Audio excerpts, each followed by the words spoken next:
Hi mga loves, maayong adlaw kanatong tanan. Lagi na lang tayong palaging maayong adlaw no kasi dapat lang na maging mabuti lahat ng araw sa ating mga buhay. At for today's video mga loves ay ayan kami, kasama ko si Bibi Lixa. Pupunta po kami ng Karumatan ng town para magkuha ng sahod ng kanyang tatay. Kaya samahan nyo kami mga lalabs, kasama ko ang aking apo. So ayan na pala kami, nakisakay lang kami ng payong-payong dyan kasi walang magda-drive. Si Lawrence is natutulog. Nagsarado pala kami ng aming tindahan mga loves kasi kasama ko ang aking palangging na bata. Ayan po siya. Ang kulit-kulit kaya ng batang iyan mga loves. So kasama ko siya. Medyo umaambon-ambon. Nagdala naman ako ng payong para magantay kami doon sa amo ng aking asawa. Baka tagal-tagalan ang pagbaba na magbigay sa amin ng sahod. So kailangan baka naman uulan at kailangang may payong talaga para pag-uwi namin may payong kami, o di ba? At hindi pa pala kami uwi niyan pagkatapos kasi magbayad kami ng kuryente. Na pala kami mga loves, nandyan na po kami sa bahay ng amo ng aking asawa.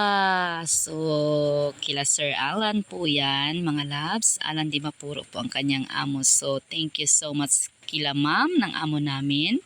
So yun po kami nagpunta pagkatapos namin nagkuha ng sahod. So tagal-tagal kami doon mga loves, siguro mga 2 oras kaming nagantay. So dyan na naman kami pagkatapos punta ng Lanico kasi magbabayad ng kuryente kami.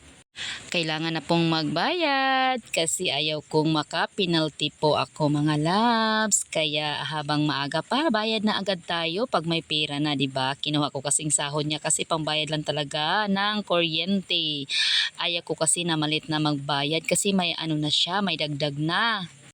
At ayan na kami, tapos na kaming nagbayad ng kuryente, sumakay na kami ng tricycle pa uwi. So andyan po ang aking mga pinamili, nagbili pala ako ng pansit, mga atchal, kamatis, bombay, ayan, yan ang kulang dito sa tindahan. Kaya binili ko na, kahit na may kasama akong bata na napakakulit, napakalikot. Ay Diyos ko Lord, umulan na pala yan mga loves. Ayan, nauulan na kami pero pauwi na kami mga loves. At tapos na kaming kumuha ng sahod, tapos na kami nagbayad ng kuryente at nakapamili na ako ng mga panakot na wala dito sa aking tindahan. At ayan na kami, nakasakay na kami pauwi ng aming bahay. Pero hapon na po yan mga loves. At ayan po ang aking palangga ng okay po talaga yan dalhin kahit saan. Pero kanina mga loves doon sa amo ni Papang kasi matagal kami doon mga 2 oras kami doon, nagrereklamo na siya, umiyak na siya. Sabi niya pupunta siya sa mama niya sa school kasi magdidi siya.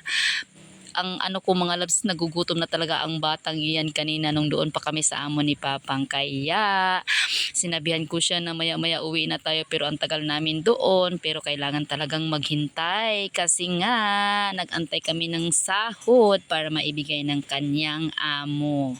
O di ba? Okay lang 'yun magantay mga lalabs. Okay lang talaga kasi ganoon naman talaga, magantay talaga tayo kung kailan ibigay, di ba?